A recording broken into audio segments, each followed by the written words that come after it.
Hi everybody, welcome to Dulcimerica. My name is Futch. Thank you very much for joining me.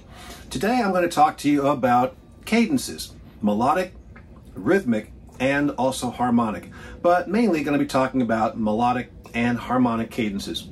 What is a cadence exactly? A cadence is the ending of a phrase. So it could be the ending of a melody, it could be the ending of a rhythm section, it could be the ending of a chord progression. And there are a number of different things that we can do to sort of identify these cadences and use them to create emotional, expressive, and beautiful compositions. So let's talk about, first of all, the scale we'll be working with. I'm in DAD tuning, and we'll be in the key of D major for this exercise. So I've got the D major scale, 7 notes: D, E, F sharp, G, A, B, C sharp.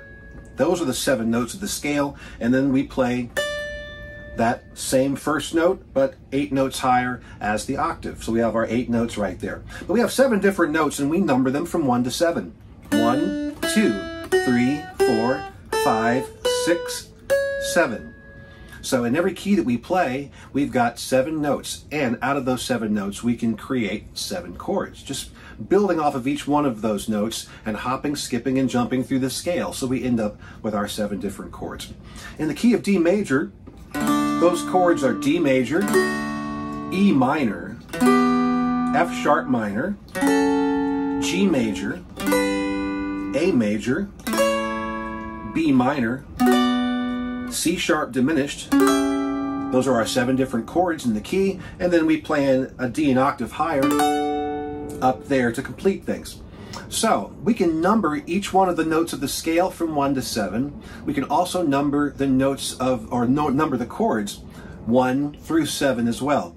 The main difference being is that for this example, I'll use Roman numerals to indicate chords, and you've seen those before, like a 1, 4, 5 chord progression. They're Roman numerals, and these Roman numerals will be whatever the key is. So if we're in the key of D major, the 1, the 4, and the 5 chord will be the 1st, 4th, and 5th notes of the scale, the chords that are built on those. So of course, D major, G major, and A major.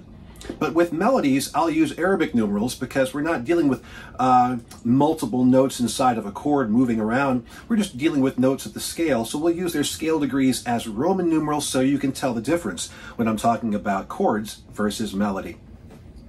So let me take this next step now that we have the numbers of our chords and the numbers of our notes in the scale, and talk about 4 different distinct cadences. One of them is the authentic cadence, and we know that largely as the 5-1. If you hear the 5 chord going to the 1 chord in the key of D major, that's A major going to D major.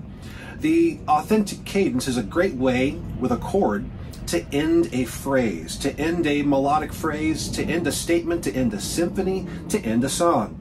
It's the microphone drop of all chord progressions, going from the 5 chord to the 1 chord. In the key of D, that's A major to D major, and it sounds like this. That's A to D. It just sounds like boom. That's it, microphone drop. There's nothing left to say after that. Of course, after you play the 1 chord, you can go back out to any of the chords in the diatonic realm and bounce around. But there's something about 5-1 that lends itself well to ending a phrase, and then you can pick off and go somewhere else again. So that's an example of an authentic cadence. That is going to be a 5-1 chord movement. It's also going to be the note 5 to 1. So in this case would be a note that would be an A going to a D. So if we had a melody, for example, let's do D, A, B, A, A, D. So I'll go high D up here.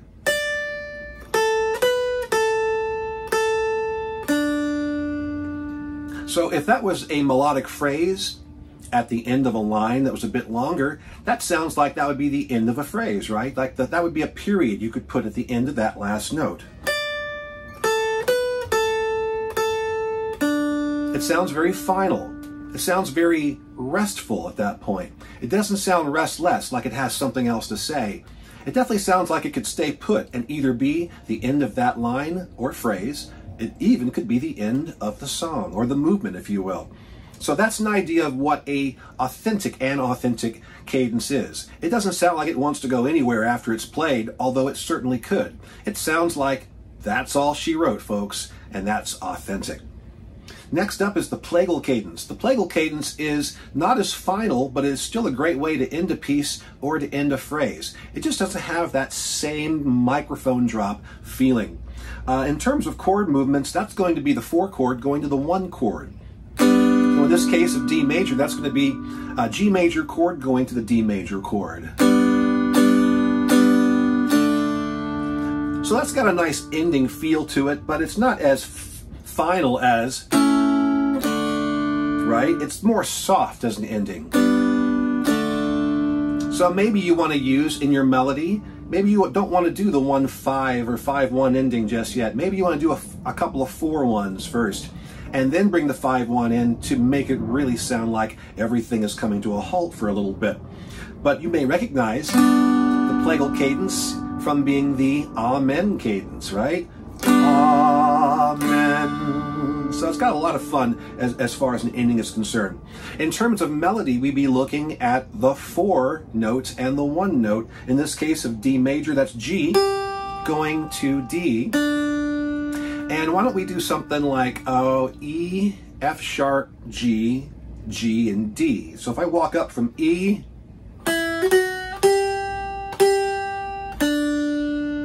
we could hear that being the end of a phrase, and then maybe carrying on and doing some more. It doesn't feel like it wants to stay put that much.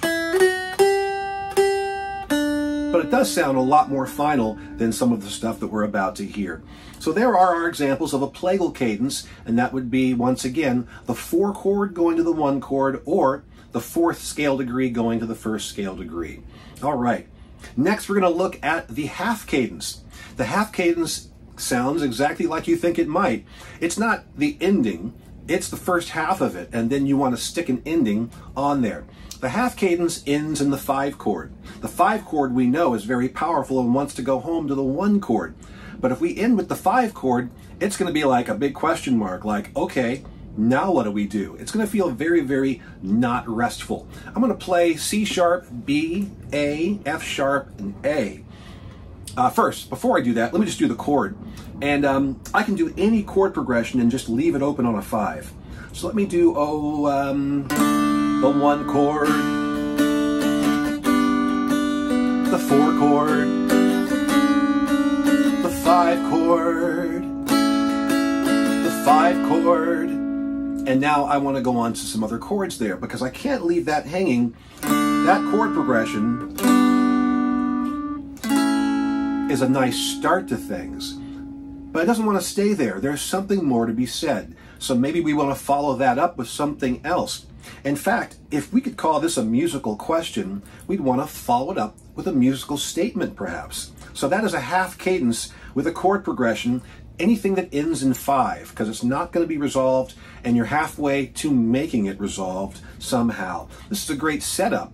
If you are writing a lot of very, very simple melodies that are always opening and closing those doors and making everything nice and wrapped up at the end of a phrase, you might want to complicate things a little bit and make things a bit more complex by bringing in a half cadence and making some of your melodic phrases a bit longer instead of wrapping them up at the end of every phrase. That's one way that you could use a half cadence, anything that ends in 5.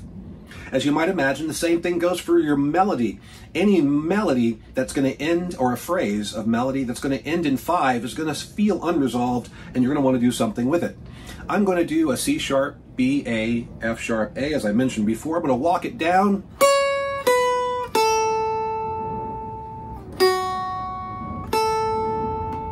And end with A. Let me do that again.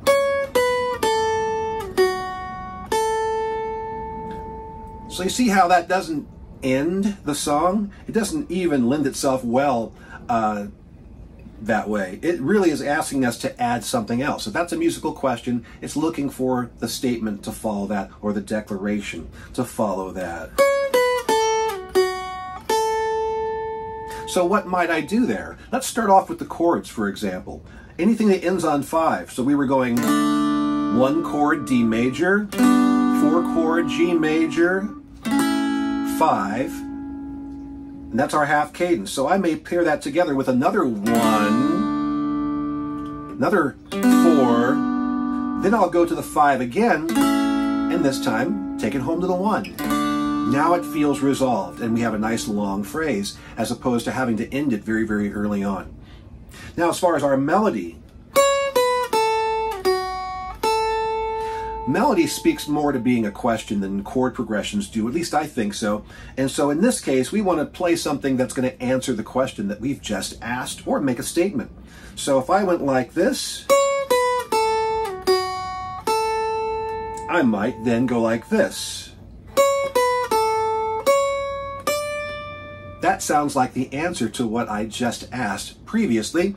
And what did I do? I basically did the same movement. I went the 7th note of the scale, the 6th note of the scale, the 5th note of the scale, came back up to the 6th note of the scale, or came back up to the 7th note of the scale, and then I came up one little half step to the 1, and that made everything beautiful because that's a resolution, and that brought everything home. That's an example on how to work with a half cadence for melody and for chords. Okay, and then we have the deceptive cadence, and the deceptive cadence is one of my favorites because it kind of pulls the rug out from under your listener. You lead them to expect something, but you give them something else instead. So you could call it a musical bait and switch in a certain degree. A deceptive cadence goes from 5, and we've learned that the 5 really wants to go home to the 1 chord, right? Well, in the deceptive cadence, the 5 goes anywhere but the 1. Literally anywhere but the 1, and it'll work no matter what you do. So chord-wise, I can think of one right off the top of my head that's in a very famous song. So one thing I'll mention here, and this might be going a little ahead of the game, but each of our scale degrees, notes of the scale, they all live in different categories. And these categories have a lot to do with how well they mix and move with other chords. And so when we get into this, going from the 4 chord to the 5 chord to the 1 chord is one of the smoothest chord progressions that you can make. And it's because we're following an order from a category called the subdominant category that leads to the dominant category that leads to the tonic category, or 1. So again, we're talking about the 5 chord, or the 4 chord first. It's our G chord in D major. That's a subdominant chord in the category. It wants to lead very naturally to the 5 chord. That is the dominant category, and that wants to lead naturally to the 1 chord, which is the tonic category. So you may have heard me sing here on Dulcimerica before. Subdominant leads to the dominant, leads to the tonic is a great way to remember. Subdominant leads to the dominant, leads to the tonic. Also in the category for subdominant is the 2 chord, E minor. And also in the subdominant, or the dominant category, is the C sharp, the 7 chord, the C sharp diminished. So you could sing it with those 2 chords as well, E minor and C sharp diminished going to D. Subdominant leads to the dominant, leads to the tonic. It never fails if you ever get lost when you're trying to create a nice long chord progression and you just get stuck. And just a little word of warning, this tends to happen with the 3rd and the 6th chord. In this case, F sharp minor and B minor. Those 2 are very much hard to get out of. So if you ever get you're lost, or if you ever feel like you're getting lost, just run for your subdominant to dominant to tonic. Subdominant leads to the dominant, leads to the tonic. Now that you know that, I'm going to take us somewhere different because we want to make people think that we're going to go subdominant leads to the dominant, leads to the boom, right? Well, instead, my goodness, I think the hurricane has found its way up here to North Carolina again. So here we go at subdominant leads to the dominant, leads to the tonic. Ooh, what was that? That was a B minor out of nowhere. I went from the 5 chord, A, to a B minor, completely unexpected, and there you have a deceptive cadence. Also, we have a melodic way of doing that. So anything, instead of going to the 5, we could go 4 note, 5 note, and into the 1, and that would work the same way. So if I were to go 4, 4, 4, 4, 5, 5, 5, 5, 5, 5, 5, 6 is a way to make it deceptive. Another way, though, it's a bit more musical. I could go